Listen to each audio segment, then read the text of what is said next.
say yes para dito sa project? Unang-una kasi yung main goal ng ABCDIP is makapag-inspire ng mga kabataan, makatulong, tapos magkaroon ng mga maraming charity. So, ako personally gusto ko maging part ng ganong programa. Kaya yun ang nagpa-yes sa akin. Tapos parang ilang years kayo wala sa Dynamite. Talagang mga pinakakita na during course, i-release na yung ko na sa mga sports at focusing. Can you talk about that? Nung nawala ako sa basketball, na-injured kasi ako, so maraming mga times na nag-therapy ako, papabilin ako. Pero still, nasa PBA pa rin ako, and tuloy-tuloy pa rin ako ngayon, healthy ako ngayon, tuloy-tuloy pa rin yung pagpapakondisyon ko. Hopefully, magkaroon pa rin ng mga panibagong chance na makapaglaro sa PBA or kung saan. Kasi, last year ng contract ko ngayong August. So, kailangan ko tumingin ng mga options. And upcoming plans with ABCDIP, or are you coming to the communities para magbigay ng inspiration? Yes. Actually, nagsimula kami kahapon. Nag-charity kami sa Homeboys. Tapos, pakain kami ng mga bata. So, magandang start para sa ABCDIP family. And gusto namin na ituloy-tuloy yun. So, excited ako sa mga days na yun. And last na to the executives. You mentioned po kanina mag-focus kayo sa sports. Bakit po sports? So, alam naman po natin, sir, na as of now, more on digital na po tayo. So, last year, umuwi po ako sa province. And then, naalala ko dati na ang basketball court namin, talagang marami naglalaro. Tapos sabi ko, bakit wala lang masyadong naglalaro? So, doon ko na napansin na more on digital na sila, parang wala na masyadong physical activities. So, yun yung nagiging focus din namin. And of course, maganda siyang project at of course for Terrence Romeo. Kaya parang, yun ang naisip namin na naka-focus kami sa ating community through sports. Kasi, ngayon, mostly sa mga bata and matatanda, yung every week po namin na charities, so ang mga audience po namin doon, halos bata at matatanda. So, nakakatuwa na nag-shoot sila ng ball, kumagalaw yung body natin. So, yun po yung alikain po natin na ma-improve yung physical activities po natin. Hello, good afternoon. Robert from the Building. I would like to ask the executives of ABCDIP. So, bakit po si Mr. Romeo, the late artist we have, si Mr. Romeo po ang na-consider for residency? Si Mr. Terrence Romeo ang consider natin to show the brand si ABCDIP. Kilala mo natin lahat kasi siya icon sa Pilipinas, sa larangang basketball. I remember he is UAP points, and he is also a commissioner of MVP. With that, it will inspire the youth and the community of sports dito sa Pilipinas. And not only playing the digital, also going back on sports. So with this humble beginning, makakatulong siya to inspire the people, mga kabataan and also mga kabataan. That's why we choose him to be part of the ABC campaign, just to show the brand in the Philippines. First, endorser po si Sir Terrence ng ABCDIP po. Dito po sa Pilipinas, siya po yung first endorser po natin ng ABCDIP. Okay, si Terrence, your message sa mga youth who na-inspire sa iyo na maging successful athlete, ano nga mensahe sa kanila? Una-una yung message ko sa kanila, huwag sila makakalimot mag-pray. Kailangan lagi silang focus sa, lalo na kung gusto nila maging basketball player, kailangan lagi silang focus sa pag-ensayo nila, disiplina. Tapos, hindi mawawala dyan, syempre, yung tiwala nila sa sarili nila. Yun ang hindi pwede mawala. So, kahit sa bagay, pag may tiwala sa sarili nila, attention natin o pangarap. Okay, maraming salamat at congratulations. Ayan, baka po may mga gusto pang magtanong from our media friends. Last question po, before we proceed with our program, baka po may gusto pang tanong sa ating mga bosses and our ambassador. Ito po, meron po po isa. Ayan. My name is Juan Gonzalez from there. Para kay parents, kasi it's ano naman alam ng lahat, na yung mga celebrities na nag-endorse ng online gaming, nababash. Paano mo ipapaliwanag parents sa publiko ang importansya ng online gaming at sa mga For me, siguro kailangan una meron tayong discipline. Sa lahat ng bagay, dapat may discipline tayo. Huwag sobra. So, pag nag-online game sila, make sure na nandun yung disiplina habang ginagawa nila.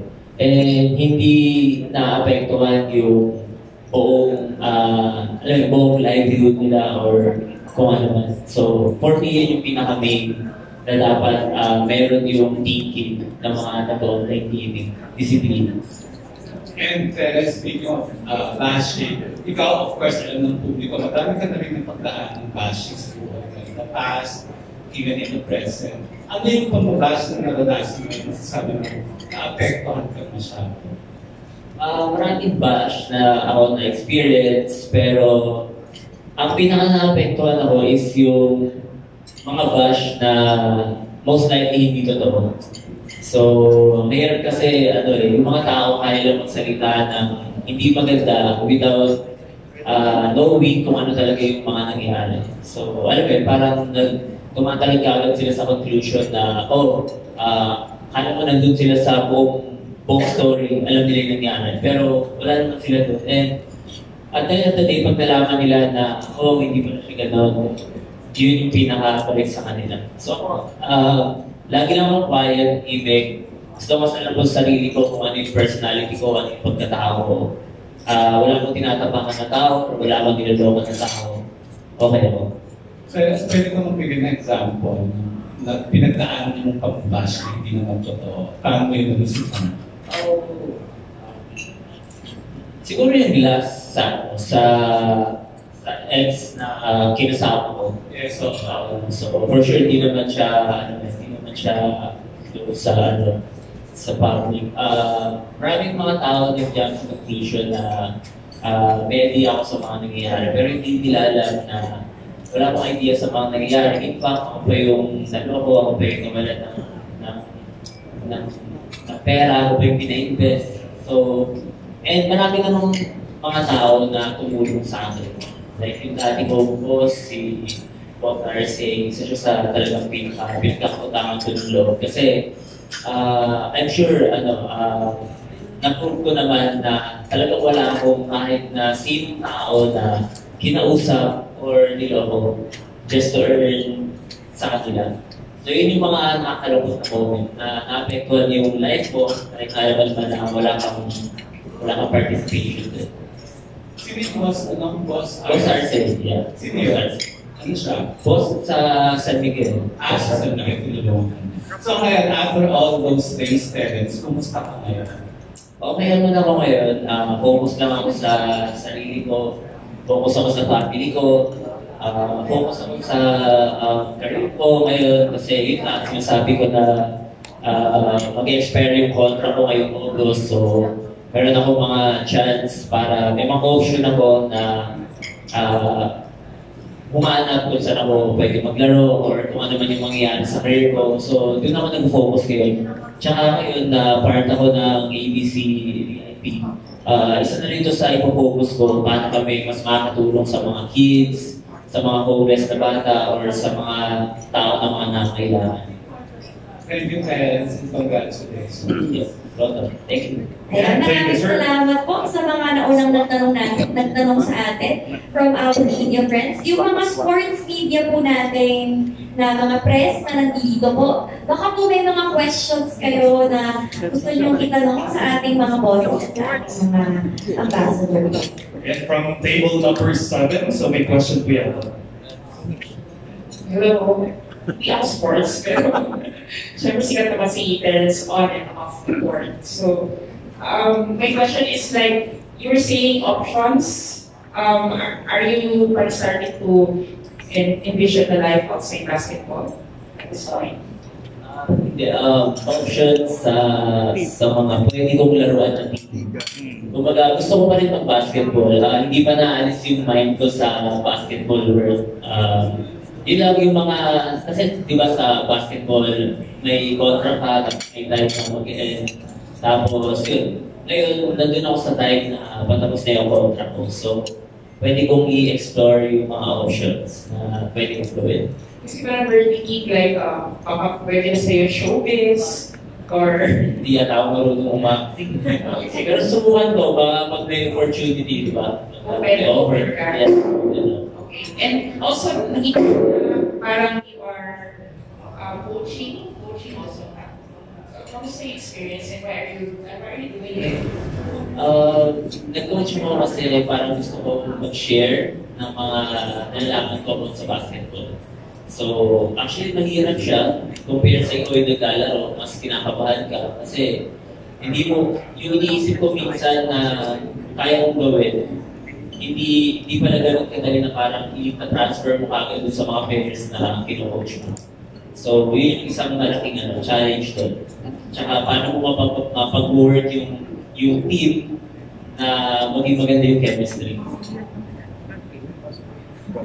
Okay, a last question. If ever lang daw, gusto i-push talaga yung showbiz kasi pamay ka na talaga yung showbiz.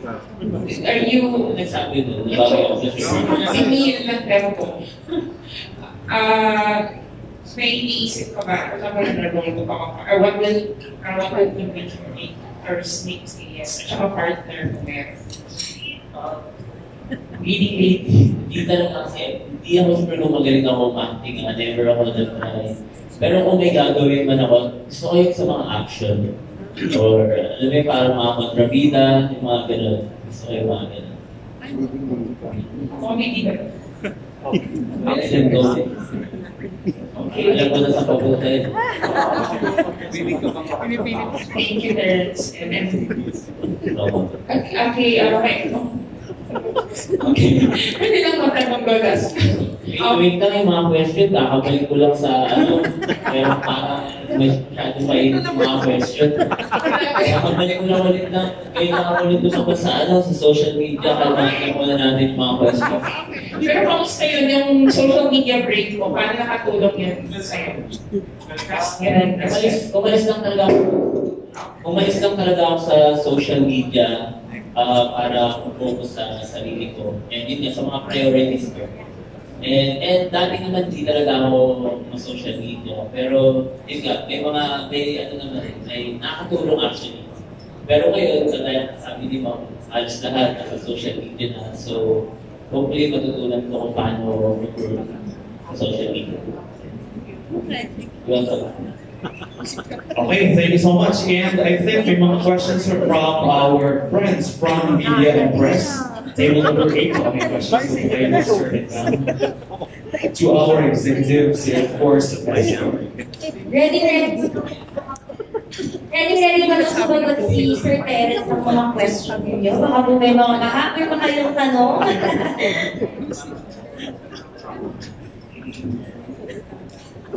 Ayan, I think, Sherwin, okay na yata.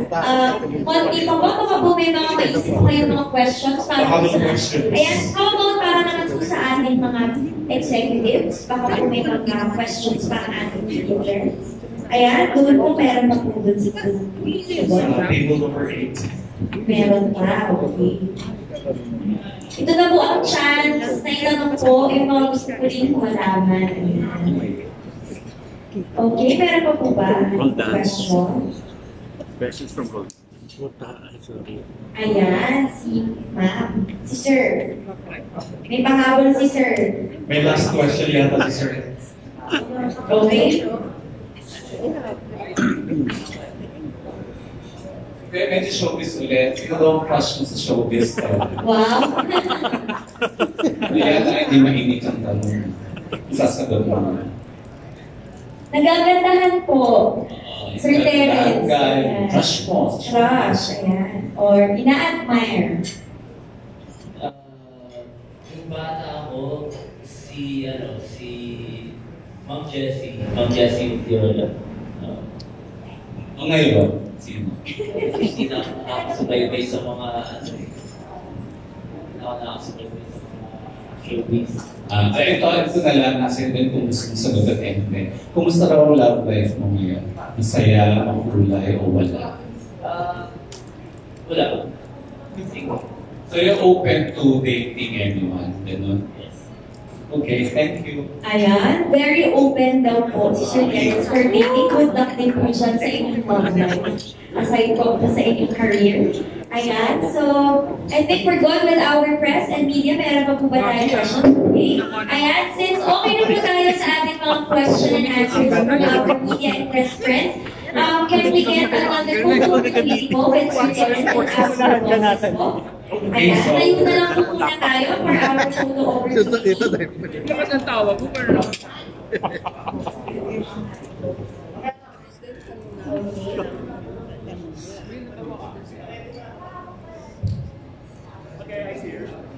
Ayan, may we please ask our executive and Sir Terence to hold your flowers for our photo.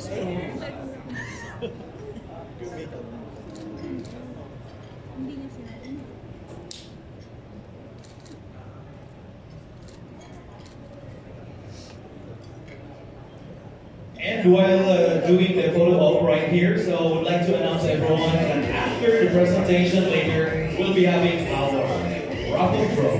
Ayan, kaya naman, make sure na lahat po ng inyong mga stocks ay nasa inyo po because we will be raffling po cash prizes po in a short while.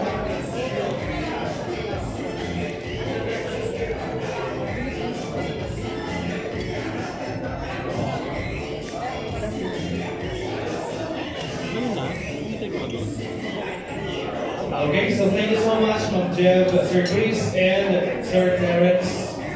Okay po, pero while we're still fixing our stage, we would like to remind our online viewers to please share this live stream dahil pwede rin po kayong panalo from our online raffle. Pipiliin po yan sa pamamagitan ng pagtingin po namin sa lahat po na nag-share ng ating live stream ngayong araw. And this afternoon,